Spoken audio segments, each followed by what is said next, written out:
Hello everybody, class 9th की worksheet आ गई है बेटा। वर्कशीट है हिंदी व्याकरण की और आज हम पढ़ने वाले हैं संधि।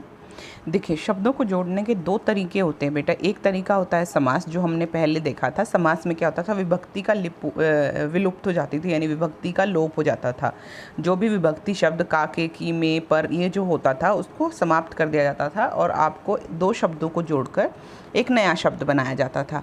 संधि में क्या होता है, संधि में जो दो शब्द होते हैं आखिरी, उन्हीं दो शब्दों में फ़र्क पड़ता है। जैसे गंगा प्लस उर्मी अगर लिखना है, आ और उ अगर मिलेंगे, यानी ये जो दो स्वर हैं पीछे वाले, ये जो मिलेंगे, या फिर दो व्यंजन भी मिल सकते हैं, तो क्या होगा, यहीं से एक नई मात्रा का जनन होगा और एक नया शब्द बनेगा। यहाँ पर विभक्ति का लोप नहीं हो रहा है।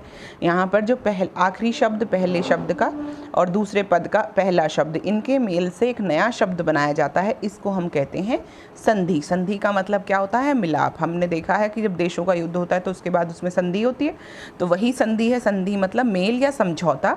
और विच्छेद भी पढ़ेंगे हम। विच्छेद होता है अगर आपके पास एक शब्द है जो संधि से बना है, तो उसके दो अलग अलग पदों को कैसे अलग करना है, ये दोनों बातें आज हम सीखने वाले हैं। चलिए शुरू करते हैं वर्कशीट।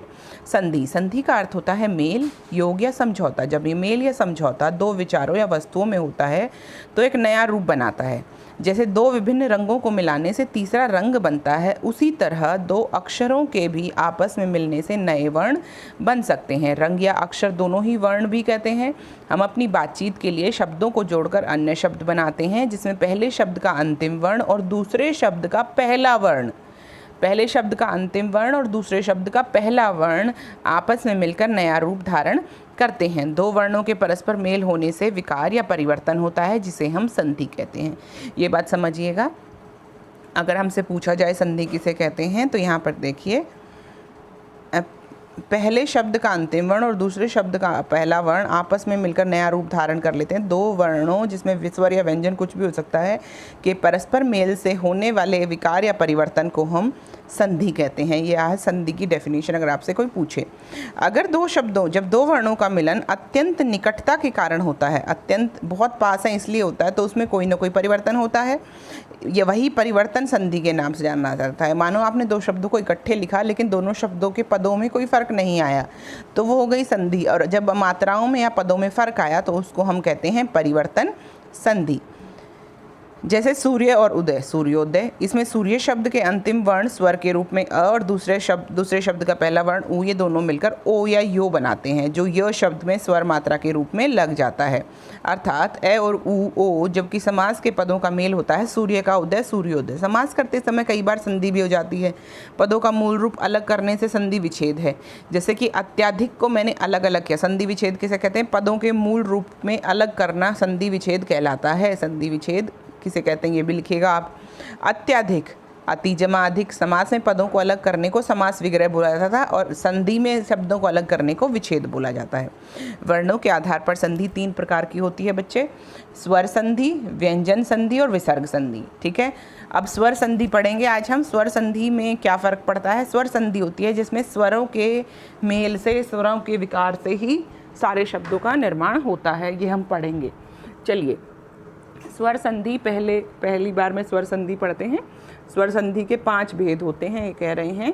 हिंदी में स्वर 11 होते हैं। इनके आपस में जुड़ने से कितनी स्थितियां हो सकती हैं, उसी के आधार पर यह भेद है। इन भेदों के संधि के नाम पर प्राप्त परिवर्तित स्वरों के आधार पर रखे गए हैं। जैसे ए और ओ, ए और ओ को गुण संधि, ओ और औ को वृद्धि संधि भी कहा जाता है। इन संधियों के नाम गुण और वृद्धि हैं। ठीक है बच्चे, ए और ओ वाली को गुण और ओ और औ वाली को हम वृद्धि स्वर भी कहते हैं। तो आपको इन जैसा स्वर वैसी संधि, तो ए और ओ से बनने वाली गुण संधि और ओ और औ जो वृद्धि स्वर हैं उनसे बनने वाली वृद्धि संधि। चलिए शुरू करते हैं। स्वर संधि, स्वर के स्थात स्वर वर्ण के मेल को जो विकार या रूप परिवर्तन होता है उसे स्वर संधि कहते हैं। जैसे कि विद्या जमा आल्य, विद्यालय। हमने क्या किया, दोनों आ की मात्राओं को मिलाया तो आ की मात्रा ही बनती है, आ और आ ही बनता है। मुनि जमा इंद्र, देखिए छोटी छोटी मात्रा अगर आप मिलाओगे, छोटी ई की मात्रा में छोटी ई की मात्रा मिलाओगे तो कौन सी मात्रा बन जाएगी, बड़ी ई। ठीक है बच्चे, उसके बाद देखिए कवि जमा ईश्वर, छोटी ई और बड़ी ई मिली, फिर भी बड़ी ई ही बनेगी। ठीक है बच्चे। महा जमा ईश, ये थोड़ी डिफरेंट है। आ जमा ई को जब हम मिलाते हैं, आ जमा ई को जब हम मिलाते हैं तो ए बनता है। आ जमा ई को मिलाते हैं तो क्या बनता है? ए बनता है। वापस चलते हैं। दीर्घ संधि, दो सवर्ण और सजातीय स्वर चाहे लघु हो या दीर्घ, वे मिलकर दीर्घ हो जाते हैं। यानी कि दो छोटे स्वर जो लघु स्वर हैं और उनको मिला दो तो दीर्घ स्वर मिल जाता है, और एक लघु हो एक दीर्घ हो तो भी दीर्घ ही बनता है। तो अ आ ई, अ का आ, ई का ई, उ का उ और री ऋषि के बाद ह श्व व दीर्घ स्वर आए, ये दोनों मिलकर आ ई उ री हो जाते हैं, आप जानते हैं। ठीक है। ए आ से आ ही बनेगा, ई से ई ही बनेगा, उ से उ ही बनेगा। अब आगे चलते हैं, देखते हैं कैसे। ये कौन सी संधि देख रहे हैं हम? ये देख रहे हैं दीर्घ संधि। कौन सी संधि? दीर्घ संधि, जिसमें शब्द दीर्घ हो जाता है, लघु शब्द दीर्घ हो जाता है।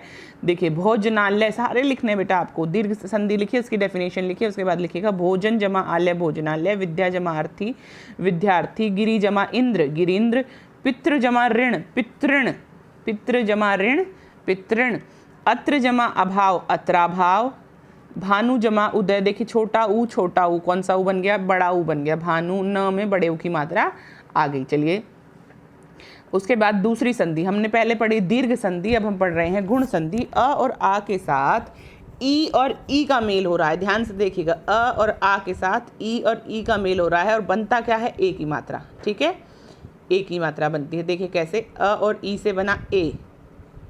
कौन सी संधि पढ़ रहे हैं हम? गुण संधि। हमने क्या कहा था? ए जो शब्द है वो गुण स्वर है, तो गुण स्वर है तो गुण ही संधि बनेगी। ए और आई गुण स्वर हैं तो गुण संधि बनेगी। चलिए देवेंद्र, देव जमा इंद्र देवेंद्र, देव जमा ईश देवेश, चंद्रोदय चंद्र जमा उदय। ठीक है बच्चे। महोत्सव, महा जमा उत्सव, गंगा जमा उर्मी गंगोर्मी, देव जमा ऋषि देवर्षि। ठीक है बच्चे। यहाँ पर लिखा था, देखिए ये देखिए, ए और ओ को गुण स्वर कहते हैं। कौन सा स्वर कहते हैं? गुण स्वर। तो हमने जो पढ़ा वो क्या थी? गुण संधि। चलिए वृद्धि संधि। वृद्धि संधि देखिए हमने सबसे पहले पढ़ी दीर्घ, पहले हमने पढ़ी दीर्घ, ये रही दीर्घ जिसमें आ और ई की मात्रा और ऋषि की मात्रा हुई, बड़ी हो गई मात्रा, छोटी बड़ी हो गई। गुण संधि पढ़ी, उसमें ए बना है, ए बनेगा या ओ बनेगा। और वृद्धि संधि, वृद्धि संधि में क्या होगा? अ और आ के साथ ए आई का मेल होने पर आई की मात्रा बनेगी और औ की। इन दोनों में फ़र्क क्या है? गुण और वृद्धि में फ़र्क क्या है? देखिए गुण में सिर्फ बनता है ए और ओ, ए और ओ, ये होती है गुण, जिसमें ये बनेगा। और वृद्धि संधि में क्या बनेगा? देखिए वृद्धि में बनेगा ये आई और औ। ठीक है बच्चे, दोनों में फ़र्क पता चल गया।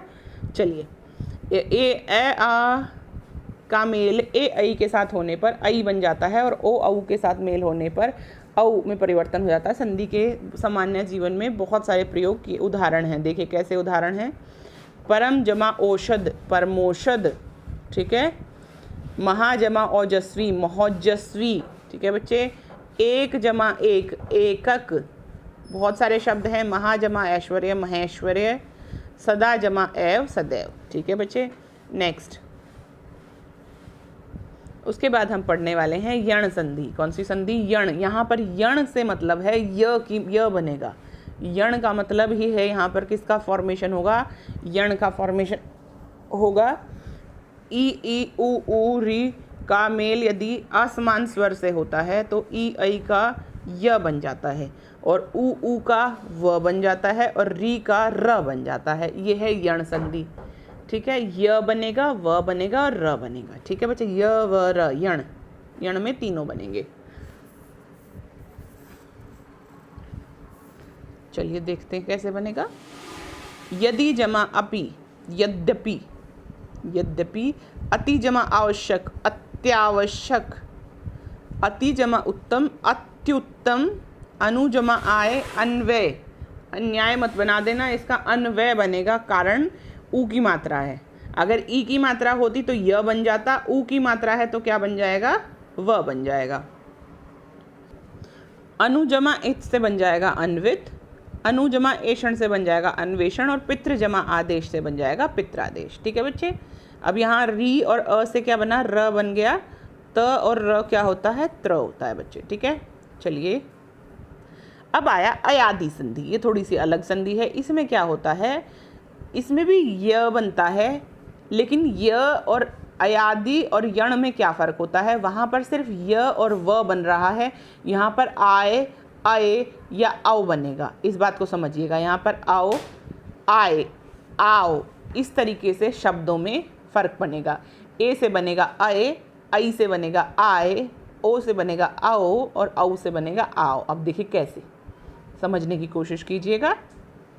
वैसे भी वहाँ पर जो मात्राएं बन रही थी वो लघु स्वर थे। देखिए ये वाले स्वर थे, ये वाले स्वर हम इस्तेमाल कर रहे थे, और अब अगली वाली संधि में हम लोग ए, आई, ओ, औ इस्तेमाल कर रहे हैं। बात समझ में आ गई। इस वाले में हम कौन से स्वर इस्तेमाल कर रहे थे, ये 4 स्वर, ये वाला स्वर मिला के 5 स्वर इस्तेमाल कर रहे थे। उसमें हम लोग बड़े वाले 4 स्वर ए, आई, ओ, औ ये वाले इस्तेमाल कर रहे हैं। ठीक है बच्चे, दोनों में फ़र्क पता चल गया। अयादि संधि बनाते हैं। भाव, भो जमा उन, भवन, भो जमा उक, भावुक। देखिए भो से क्या पड़ा, यहाँ पर भी फ़र्क पड़ा, यहाँ पर भी भावुक। ने जमा एन, नयन, गे जमा अक, गायक। ठीक है बच्चे। निम्नलिखित संधि विच्छेद कर शब्दों, आई होप ये वर्कशीट समझ में आई है। एक बार आगे देख लेते हैं, कुछ रह तो नहीं गया है। अच्छी तरह एक बार नज़र मार लेते हैं बेटा। नहीं, कुछ नहीं रहा है। हमने सारी पांचों, हमने सिर्फ स्वर संधि पढ़ी है, और स्वर संधि में देखिए दीर्घ स्वर के यहाँ पर बीच में एक चीज़ और रहती है। यहाँ पर इन्होंने दिखाया है दीर्घ स्वर। दीर्घ स्वर होते हैं आ, ई, ऊ, आई, औ, और आहा, आहा जिसे हम विसर्ग कहते हैं। ठीक है बच्चे। क से बनता है क वर्ग, च वर्ग, ट वर्ग, त वर्ग, प वर्ग, अंतस्थल वर्ग जिसमें 4 वर्ण होते हैं, य, र, ल, व। इनको अंतस्थल क्यों बोलते हैं, क्योंकि ये अंतस्थ से, मुंह के कौन से भाग से, अंतस्थ से बोले जाते हैं। य, र, ल, व। देखिए आप अपनी जीभ को देखिएगा और एक बार बोल कर देखिए, य, र, ल, व। एक पोर्शन है आपके मुंह में ऊपर की तरफ जहाँ पर आपकी जीभ टच होती है जब इन शब्दों का उच्चारण करते हैं, तो उसको बोलते हैं अंतस्थ। उसके बाद ऊष्म, ऊष्म में देखिए आपके अंदर से, गले से हवा निकलती है, ऊष्म, श, स, स, ह। ठीक है बच्चे। फिर उसके बाद है संयुक्त वर्ग। आप जानते हैं संयुक्त वर्ग कौन सा होता है, अक्ष, त्र, ज्ञ, श्र। ये वो शब्द हैं जो संयुक्त व्यंजन माने जाते हैं और संयुक्त वर्ण माने जाते हैं, क्योंकि ये लोग, ये 2 या 2 से अधिक वर्णों से बने होते हैं। चलिए बेटा, अब हमें पूछा गया है सवाल। सवाल कहता है महाशय। क्या कहता है सवाल, महाशय। महा जमा आशय इज इक्वल टू महाशय। गंगा जमा उर्मी, गंगोर्मी। देव जमा ऋषि, देवर्षि। पृथ्वी जमा ईश, पृथ्वीश। गिरि जमा इंद्र, गिरिंद्र। ठीक है बच्चे। यद्यपि, यद्यपि को लिखेंगे यदि जमा अपि। यद्यपि को क्या लिखेंगे, यदि जमा अपि। अन्वेषण को लिखेंगे अनु जमा एषण, अनु जमा एषण।